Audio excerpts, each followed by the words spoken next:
وآدم بين الماء والطين وعلى آله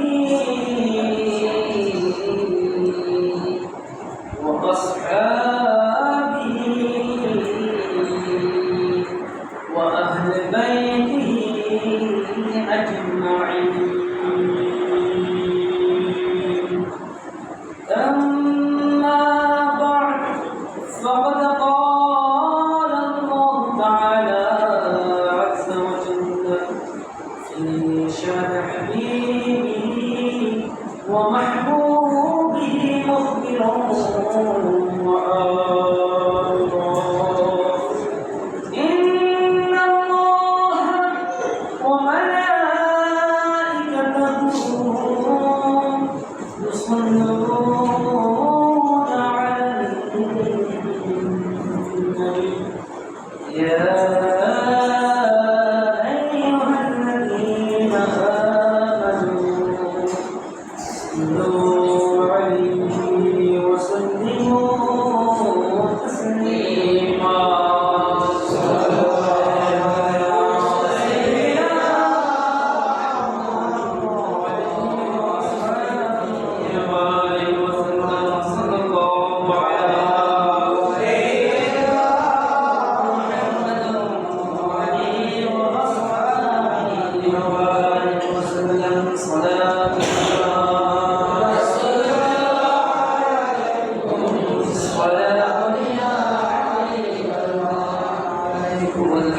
والحبيب الذي ترجى شفاعته لكل حول من الأهوال مبتعين. سلام يا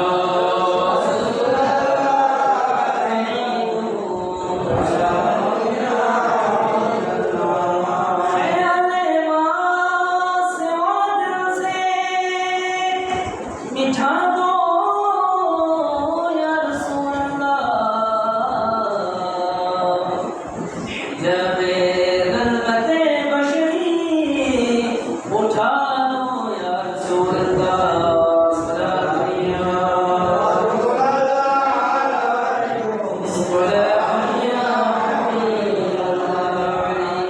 أعوذ بالله من الشيطان الرجيم. بفضل بسم الله الرحمن الرحيم. قل بفضل الله وبرحمته فبذلك فليفرحوا هو خير مما يجمعون. صدق الله مولانا العلي العظيم وصدق رسوله النبي الحبيب الكريم، ونحن على ذلك من الشاهدين والشاكرين، والحمد لله رب العالمين. مولاي صل وسلم وبارك عليه. ঐতিহ্যবাহী হযরত মুসা শাহ রাহমাতুল্লাহি আলাইহি জামে মসজিদে অত্র এলাকার ব্যবস্থাপনায়, বিশেষ করে মসজিদ কমিটির ব্যবস্থাপনায় আজকের এই পবিত্র জশ্নে জুলুসে ঈদ মিলাদুন নবী সাল্লাল্লাহু আলাইহি উদযাপন উপলক্ষে বাদে মাগরিব হতে পবিত্র খুতবে গাউসিয়া শরীফ, মিলাদ শরীফ, শাজা শরীফ এবং সর্বোপরি সানায়ে মুস্তাফা সাল্লাল্লাহু আলাইহি ওয়াসাল্লাম এতক্ষণ পর্যন্ত মহাসমারোহে অনুষ্ঠিত হয়েছিল। এবং সর্বোপরি আমি আপনাদের সম্পর্কে অতীব অল্প সময়ের ভিতর আমি গুনাহগার পবিত্র কালামুল্লাহ শরীফ থেকে একটা আয়াতে কারিমা তেলাওয়াত করেছিলাম। ওই আয়াতে কারিমার সংক্ষেপ আলোচনা নিয়ে আপনাদেরকে একটি কথা বলে আমি আমার সংক্ষিপ্ত বক্তব্য শেষ করার জন্য চেষ্টা করব ইনশাআল্লাহ আজিজ। আপনারা এতক্ষণ পর্যন্ত ধৈর্য ধারণ করে পবিত্র খুতবে গাউসিয়া শরীফে অংশগ্রহণ করেছেন। আমি পবিত্র কালামুল্লাহ শরীফ থেকে সর্বপ্রথম একটা আয়াতে কারিমা তেলাওয়াত করেছিলাম। যে আয়াতে কারিমা সূরা ইউনূস শরীফের 57 নং আয়াত, যে আয়াতে কারিমায় আমার আল্লাহ পাক জাল্লা শাআনুহু ইরশাদ করছেন, যেহেতু সময় স্বল্প একেবারে আমি আমার এখানে উস্তাদ রয়েছেন আমার বন্ধুবর শায়ের মৌলানা রফিকুল আলম আল-কাদরী সহ হাফেজ মৌলানা আবুল হাসান রয়েছেন। আমি কাউকে মেনশন করে কাউকে ইনভাইট করছি না, যেহেতু একেবারে সময় সংক্ষেপ, আমি স্বল্প সময়ের ভিতর আমি আর আলোচনা শেষ করব, তাই আমি কাউ মেনশন না করে আমি আমার মূল আলোচনায় চলে যাচ্ছি। সবাই আমাকে ভুল ত্রুটি সুন্দর দৃষ্টিতে সুন্দর দৃষ্টিতে দেখবেন। আমি যে আয়াতের কালিমা তেলাওয়াত করেছিলাম, ওই আয়াতের কালিমায় আমার আল্লাহ পাক জাল্লা শাআনুহু ইরশাদ করছেন, হে আমার মাহবুব, আপনি আপনার গুনাহগার উম্মতদেরকে এই কথাটা আপনি নিজেই জানিয়ে দিন। আমার আল্লাহ বলছেন, কুল, হে রাসূল আপনি জানিয়ে দিন, বিফাদলিল্লাহ, আমি আল্লাহ তোমাদের উপর অনুগ্রহ করে দিই। সুবহানাল্লাহ। কে বলছেন? আল্লাহ নিজেই বলছেন, আমার হাবিবকে দিয়ে জানিয়ে দিচ্ছেন তার গুনাহগার উম্মতদেরকে। বলা হচ্ছে, হে হাবিব, আমি জানিয়ে দিচ্ছি না, আমি আপনার মাধ্যমে আপনার উম্মতদেরকে এই মেসেজটা জানিয়ে দিচ্ছি। আপনি আপনার উম্মতদেরকে এই কথাটা জানিয়ে দিন, আল্লাহ তোমাদের উপর অনুগ্রহ করেছেন, তোমাদের উপর দয়া করেছেন, এই কথাটা আপনি আপনার উম্মতদেরকে জানিয়ে দিন। সুবহানাল্লাহ। তো প্রশ্ন আসতে পারে, ইয়া রাসূলুল্লাহ, আমার আল্লাহ যে আমাদের উপর অনুগ্রহ করেছেন, আমাদের উপর যে দয়া করেছেন, সেটা কিসের মাধ্যমে করেছেন? সেটা কি দ্বারা আমাদের উপর আপনি আপনার খোদা, ওই যে আমাদের সৃষ্টিকর্তা আমাদের উপর দয়া করেছেন, সেটা কিসের মাধ্যমে? আল্লাহ পাক জাল্লা শাআনুহু আরো স্পষ্টতর করে দিচ্ছেন, ওয়া বি রাহমাতিহি, সুবহানাল্লাহ, আমি আল্লাহ তোমাদের উপর দয়া করেছি আমার রহমত দিয়ে। সুবহানাল্লাহ। তো এই রহমত, এই শব্দের ব্যাখ্যায় সমস্ত মুফাসসিরিন কিরাম, মুহাদ্দিসিন কিরাম এক বাক্যে স্বীকার করেছেন, এই রহমত আর কোনো রহমত নয়, যে এই রহমতকে দুনিয়াতে যদি না পাঠাতেন এই পুরো কায়নাত কিছুই আল্লাহ সৃষ্টি করতেন না। সুবহানাল্লাহ। ওই রহমত দিয়ে তিনি আমাদের উপর কি করেছেন? অনুগ্রহ করেছেন, দয়া করেছেন। আমার আল্লাহ পাক জাল্লা শাআনুহু সূরাতুল হজের মধ্যে একটা আয়াতে কারিমা নিয়ে এসেছেন, যে আয়াতে কারিমার মধ্যে আল্লাহ পাক বলেন, ওয়া মা আরসালনাকা ইল্লা রাহমাতাল লিল আলামিন। সুবহানাল্লাহ। আমি আল্লাহ এমন একজনকে পাঠিয়েছি, রহমান, আমি আল্লাহ পাঠিয়েছি যিনি সমগ্র বিশ্ব জগতের জন্য রহমত হিসেবে আমি আল্লাহ প্রেরণ করেছি। সুবহানাল্লাহ। আর ওই রহমত যে এই বিরহমতি যারা জাতির উদ্দেশ্য করা হয়েছে, উভয়টাই হচ্ছে এক, আর তিনি হচ্ছে সাইয়্যিদুল মুরসালিন, রাহমাতুল লিল আলামিন, নবী নূরে মুজাসসাম, সত্য বাবা নূর, আকা মুহাম্মদুর রাসূলুল্লাহ সাল্লাল্লাহু আলাইহি ওয়াসাল্লাম। সুবহানাল্লাহ। আল্লাহ আমাদের উপর দয়া করেছেন কার মাধ্যমে? আমার রাসূলের পাকের মাধ্যমে। এই যে আল্লাহ যে এক রয়েছেন, কুল কায়নাত সৃষ্টি করার পূর্বে যে আল্লাহ এক ছিলেন, আছেন, থাকবেন, ওই আল্লাহর অস্তিত্ব, ওই আল্লাহর পরিচয় এই দুনিয়ার জমিনে নয়, আর কোন কায়নাতের কোন মাখলুকাতও এই আল্লাহর সৃষ্টি সম্পর্কে জানতে পারতো না যদি আমার মাহবুব, আমার হাবিব, আমাদের আকাকে যদি সৃষ্টি করা না হতো। সুবহানাল্লাহ। তাহলে ওই যে মাহবুবের সৃষ্টির মাধ্যমে তার স্রষ্টার পরিচয়টা আমাদেরকে দিয়েছেন আল্লাহ তাআলা। তাই আমরা আজ বড় সৌভাগ্যবান, বড় খুশনসিবওয়ালা, বড় তাকওয়াবান বলতে গেলে আমরা এমন একজন মাহবুবের জিকিরে, মজলিসে শরীক হতে পেরেছি। আল্লাহ পাক জাল্লা শাআনুহু প্রত্যেকের এই শিরককে কবুল আর মঞ্জুর করতে বলে আমিন। এই মাহফিলে তারাই শরীক হতে পারে, তারাই অংশগ্রহণ করতে পারে যাদেরকে আল্লাহ কবুল করেছেন। সুবহানাল্লাহ। আপনার আশেপাশে লক্ষ কোটি টাকার মালিক আছেন, দেখবেন চারপাশে যদি একটু খেয়াল করেন, দেখবেন আপনার থেকেও অনেক টাকাওয়ালা মানুষ রয়েছেন যাদের তকদিরে এই ঈদে মিলাদ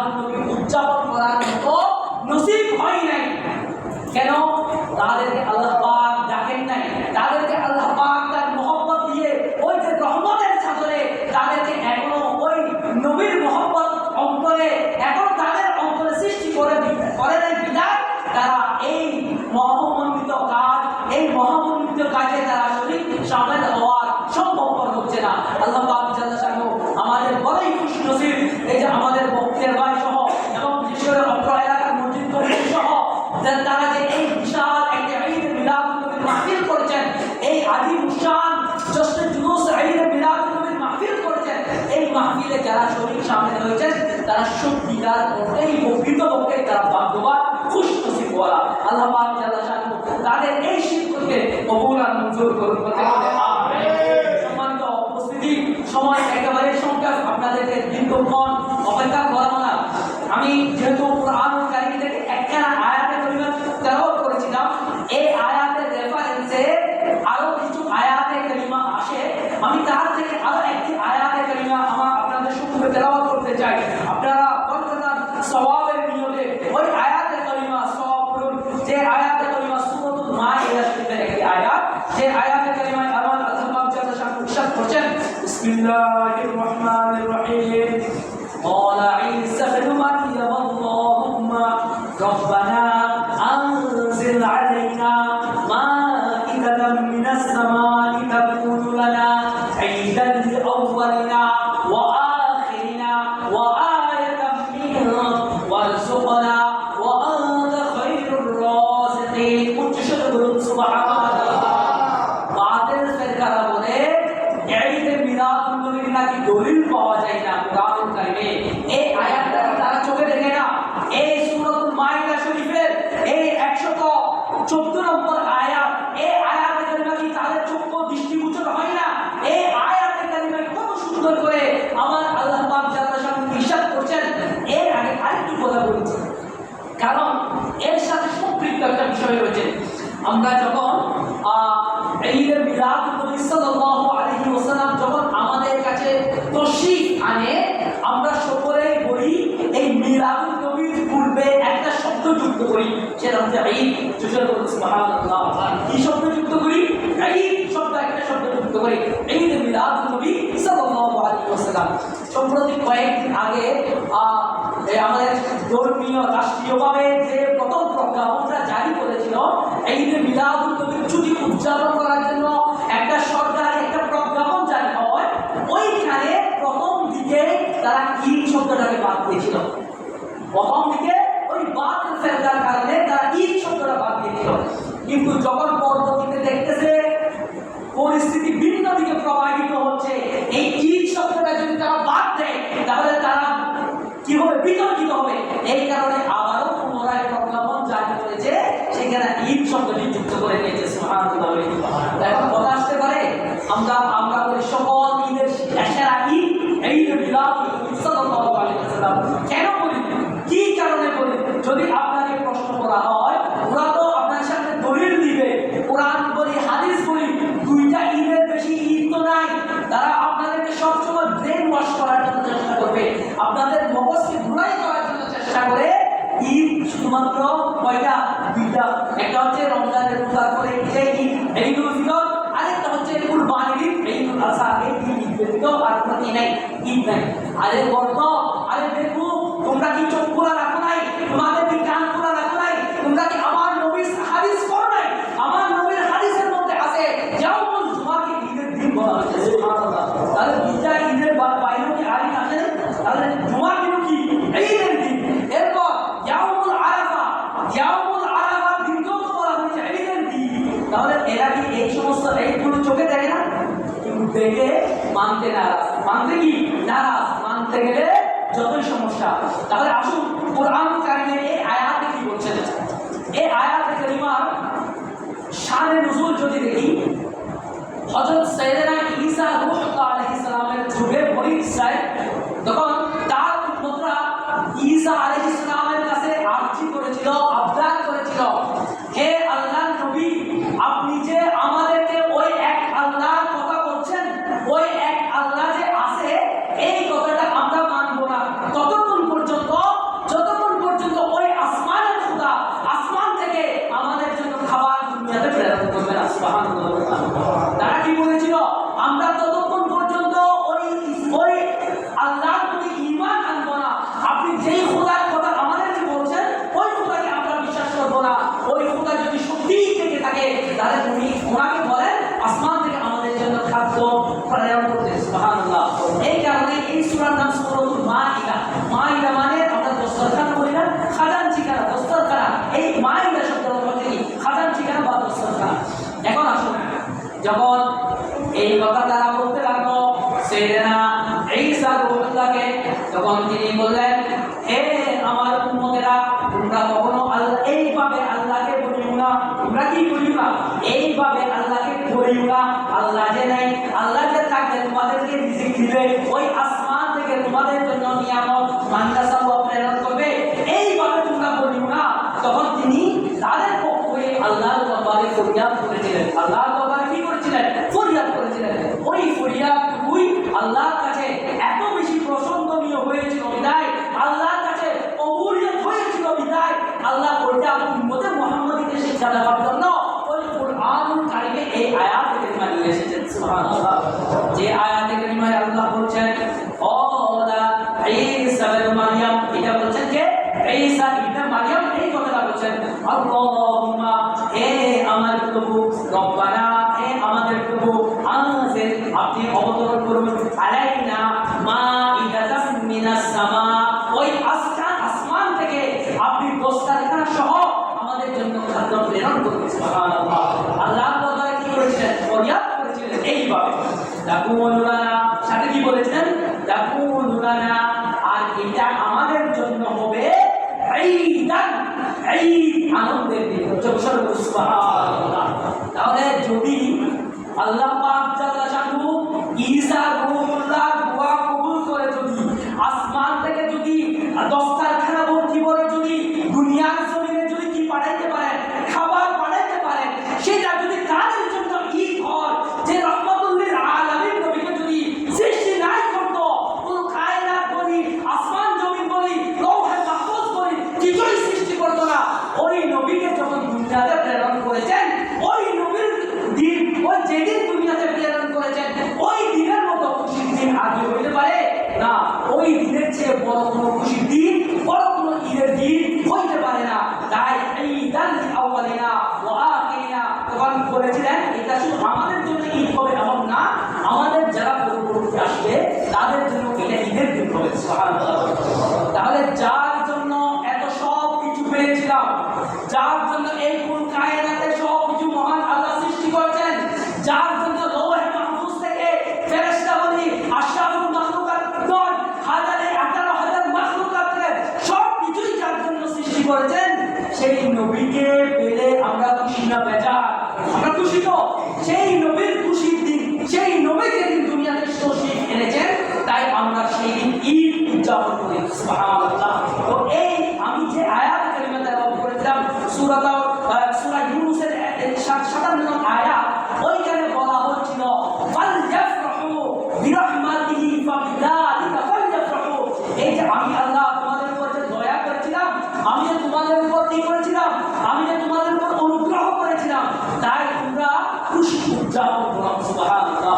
কি বলছেন আল্লাহ? কি বলছেন? ফালইফরাহু, তারা যেন খুশি উদযাপন করে, তারা যেন আনন্দ উদযাপন করে। তাই এই কারণে আমরা যারা সুন্নি আহলে সুন্নাত ওয়াল জামাতের দাবিদার, নিজেদেরকে দাবি করে আহলে সুন্নাত ওয়াল জামাতের আকীদা অনুসরণ করে, আমাদের অবশ্যই আমরা এই কারণে ঈদে মিলাদ নবী সাল্লাল্লাহু আলাইহি ওয়াসাল্লাম যখন আসে তখন আমরা খুশি উদযাপন করি। সুবহানাল্লাহ। এটা কে বলেছেন? আল্লাহ আমাদেরকে আদেশ করেছেন ফালইফরাহু, তোমরা তারা যেন আনন্দ উদযাপন করে। আনন্দ উদযাপন করার জন্য কোনো বাধ্যবাধকতা নাই। শরীয়তের যেই সমস্ত কাজগুলো করলে আপনি শরীয়তের নিষেধ আছে, শরীয়তের মানদণ্ডের যেই কাজগুলো করলে আপনাকে একটা রেস্ট্রিকশন দিবে, বাধা দিবে, এর বাইরে যাওয়া যাবে না। কিন্তু এর ভিতরে আপনি যেইভাবেই পারেন সেভাবেই আনন্দ উদযাপন করতে পারেন, শরীয়ত আপনাকে বাধা দিবে না। তো এই কারণে অনেক মানুষ এই যখন জশ্নে জুলুস ঈদে মিলাদ আসে, আমরা সকলে দৌড়ে দৌড়ে একত্রিত হয়ে এই সানায়ে মুস্তাফা গাইতে গাইতে নারে তাকবীর, নারে রিসালাত সুবহান দিয়ে আওলাদ রাসূলকে সামনে নিয়ে আমরা জশ্নে জুলুস ঈদে মিলাদ নবী সাল্লাল্লাহু আলাইহি ওয়াসাল্লাম উদযাপন করি। বলতে পারে আল্লাহ আমাদেরকে এইভাবে কিয়ামত পর্যন্ত আহলে সুন্নাত ওয়াল জামাতের উপর দায়রা আর কায়েম থাকে জশ্নে জুলুস ঈদে মিলাদ নবী উদযাপন করার তৌফিক দান করে দিতে পারে। আমিন। প্রিয় হাজিরিন, একেবারে শেষ লগ্নে আমি একটু করে একটা ছোট্ট একটা ওয়াকিয়া আপনাদের সঙ্গে আলোচনা করতে চাচ্ছি, যেটা ভারতীয় উপমহাদেশের অন্যতম একজন মুহাদ্দিস, শাইখুল মুহাদ্দিস যাকে বলা হয়, যারা আমরা যাদেরকে ওয়াহাবি বলি, কওমি বলি বা সুন্নি বলি, সকলেই যাকে এক বাক্যে বেঁধে নেন। আব্দুল হক মুহাদ্দিস দেহলভী রাহমাতুল্লাহি আলাইহি। তো উনি বলছেন ওনার আব্বাজান ছিলেন মুফতি আব্দুর রহিম রহমাতুল্লাহি আলাইহি। আব্দুর রহিম রহমাতুল্লাহি আলাইহি তিনি একজন বড় আল্লাহ নবীর মাহবুবের একেবারে খুব বেশি আশিক ছিলেন, এত বেশি আশিক ছিলেন প্রত্যেক সময় যখন মাহে রবিউল আউয়াল তশরীফ আনত তখন তিনি ওই সময়ে তার আশেপাশের মানুষদেরকে নিয়ে পবিত্র জশ্নে জুলুসে ঈদে মিলাদুন নবী সাল্লাল্লাহু আলাইহি ওয়াসাল্লাম উদযাপন করতেন। সুবহানাল্লাহ। আব্দুল হক মুহাদ্দিস দেহলভীর বাবা আব্দুর রহিম রাহমাতুল্লাহি আলাইহি তিনি ওই সময় পবিত্র ঈদে মিলাদুন নবী সাল্লাল্লাহু আলাইহি ওয়াসাল্লাম কি করতেন? উদযাপন করতেন। এইভাবে এক বছর নয় অনেক বছর ধরে তিনি এইভাবে করে আসতেছেন। যখন পবিত্র মাহে রবিউল আউয়ালের 12 তারিখ আসতো তিনি তার পরিবার পরিজন নিয়ে তার এলাকাবাসী শহর নিয়ে এইভাবে তিনি পবিত্র মাহে রবিউল আউয়ালের ওই দিনে ঈদে মিলাদুন নবী মাহফিল করতেন। সুবহানাল্লাহ। তো এখন এই যে আপনাদের এলাকায় ঈদে মিলাদুন নবী মাহফিল হচ্ছে, আপনারা আশেপাশের এলাকা থেকে সকলে আসছেন, সকলে অংশগ্রহণ করেছেন। এইভাবে তৎকালীন সময়ে উনি যখন 12 রবিউল আউয়ালের দিন যখন এইভাবে মিলাদ মাহফিল করত তখন আশেপাশের সবগুলো মানুষ ওই মাহফিলে অংশগ্রহণ করত এবং তিনি ওইখানে তাদের জন্য খানা দাওয়ার ব্যবস্থা করতেন। সুবহানাল্লাহ। এইভাবে যখন তিনি প্রত্যেক বছর খাওয়া দাওয়া করতেন, এক বছর তার অবস্থা খুবই খারাপ। মানুষের সব সময় সুদিন থাকে না, মানুষের টাকা পয়সা হয়তো কোনো সময় হয়তো বাড়ে, কোনো সময় হয়তো কমে যায়। তো ওই বছর এই আব্দুর রহিমের হাতে পাতে কোনো টাকা ছিল না, একেবারে খুব সামান্য পরিমাণ টাকা ছিল, যা অতীব নগণ্য। তিনি প্রত্যেক বছরের মতো বড় করে মাহফিল করবে এমন কোনো পরিবেশ ছিল না, এমন কোনো তার হাতে টাকা পয়সা ছিল না। ওই আব্দুর রহিম বড় চিন্তায় পড়ে গেলেন, পেরেশানিতে পড়ে গেলেন। পেরেশানিতে তিনি একেবারে হতাশায় নিমগ্ন হয়ে গেলেন। তবুও আমার রাসূল পাকের মহব্বত বিন্দু মাত্র ছেড়ে দেন না। সুবহানাল্লাহ। আমার রাসূল পাকের অন্তরে মহব্বত রেখে তিনি তারপরও প্রত্যেক বছরের মতো তিনি ওই মিলাদ মাহফিলের আয়োজন করে ফেললেন। এখন সমস্ত প্রান্ত থেকে একের পর এক মানুষ আসতে লাগলেন, কারণ সকলে জানেন ওই দিন মাহফিল হবে এবং সবাইকে যথাযথভাবে মেহমানদারি করা হবে। কিন্তু ওই আব্দুর রহিম বড়ই কান্না করে দিলেন, আজকে আমার নবীর মাহফিলে এতগুলো আশিক রাসূলগণ এসেছেন, আমি তাদেরকে মেহমানদারি করার মতো আমার হাতে কিছু নাই, সামান্য কিছু পরিমাণ টাকা রয়েছে। ওই সামান্য টাকা দিয়ে তিনি দোকান থেকে কিছু সোনামুখ আর মুড়ি নিয়ে আসলেন। সুবহানাল্লাহ। শুধু রাসূল পাকের মহব্বতে তিনি আর কিছু না পারতে যাই কিছু সামান্য ছিল ওই সামান্য টাকা দিয়ে তিনি ওই দোকান থেকে কিছু সোনামুখ আর মুড়ি নিয়ে আসলেন। ওই মুড়িগুলো দিয়ে ওই মাহফিল শেষে সবাইকে, সব আশিক রাসূলকে যতটুকু সামর্থ্য ছিল সেই পরিমাণ তাদেরকে যথাযথভাবে মেহমানদারি করলেন এবং মাহফিল শেষ হয়ে গেল। মাহফিল শেষে তিনি বড় তার মনে তখন শান্তি পাওয়া হয়নি। আমি প্রতি বছর বড় জাঁকজমক দিয়ে এই ঈদে মিলাদুন নবী উদযাপন করি, কিন্তু আমার কাছে হাতে পাতে টাকা ছিল না বিদায় আমি এতগুলো মানুষকে আজকে কোনো ধরনের মেহমানদারি করতে পারিনি। এইভাবে তিনি মনের মধ্যে আফসোস রেখে এশারের নামাজ আদায় করে তিনি তাড়াতাড়ি সারাদিনের ক্লান্তি ত্যাগ করে সারাদিনের ক্লান্তি ভুলে গিয়ে যখন বিছানায় হেলান দিলেন, সাথে সাথে তার ঘুম চলে আসলো। ঘুম আসা দেরি নাই, ওই দয়াল নবী কামলিওয়ালা নবী মদিনা থেকে তশরীফ নিয়ে আসলেন। সুবহানাল্লাহ। তিনি ঘুম এখনো জানেন, ঘুমে মাত্র ঘুমে একটু বিমুখ হলেন, সাথে সাথে ওই মদিনা থেকে সাথে সাথে ওই আব্দুল রহিমের সাথে চলে আসলেন। সুবহানাল্লাহ। ওই আব্দুল রহিম দেখতে পেলেন স্বপ্নের মধ্যে আমার রাসূল পাক সাল্লাল্লাহু আলাইহি ওয়াসাল্লাম ওই আব্দুল রহিমের ঘরে আসলেন। তিনি দেখতে পাচ্ছেন সাথে তিনি বসে ওই যে সোনামুখ মুড়ি যেগুলো ওই মেহমানদারিতে দিয়েছিলেন ওই সমস্ত সোনামুখ মুড়িগুলো হাতে নিয়ে লাড়াচাড়া করছেন এবং আমার রাসূল পাক মুস্কি হাসতেছেন। সুবহানাল্লাহ। দেখুন কতটুকু কি পরিমাণ আমার রাসূল পাকের মহব্বত নিয়ে সামান্য পরিমাণ যদি একটু তফাতের ব্যবস্থা করে যদি ঈদে মিলাদুন নবী উদযাপন করে তাহলে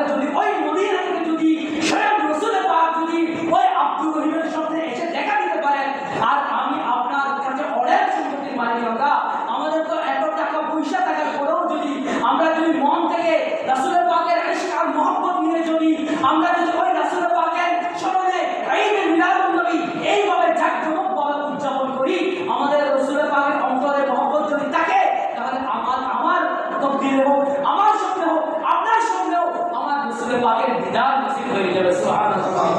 আল্লাহ পাক আমাদের প্রত্যেককে খালেস অন্তরে রাসূলের পাকের মহব্বত থেকে, অন্তরে ইশক মহব্বত থেকে ঈদে মিলাদুন নবী উদযাপন করার তৌফিক দান করুন। আমিন।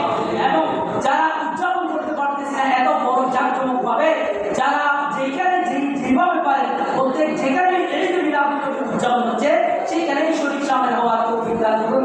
সবাইকে তৌফিক দান করুন। আমিন। আমি আমার বক্তব্য বা আলোচনা আর দীর্ঘায়িত করছি না, দেখুন আমাদের সময় অতিক্রম হয়ে যাচ্ছে। আর এখন যারা বাইরে ঘোরাতে যাচ্ছেন আপনারা আসুন, আমরা উঠিব। এখন অল্পক্ষণ পরে আমাদের এশারের নামাজ বা জামাতে আদায় হয়ে যাবে। আল্লাহ পাক জাল্লা শানুর কাছে ফরিয়াদ, আখিরি ফরিয়াদ, এই যে আজকের এই আজিম শান ঈদে মিলাদুন নবী মাহফিলকে আল্লাহর দরবারে কবুল আর মঞ্জুর করে দিন। আমিন।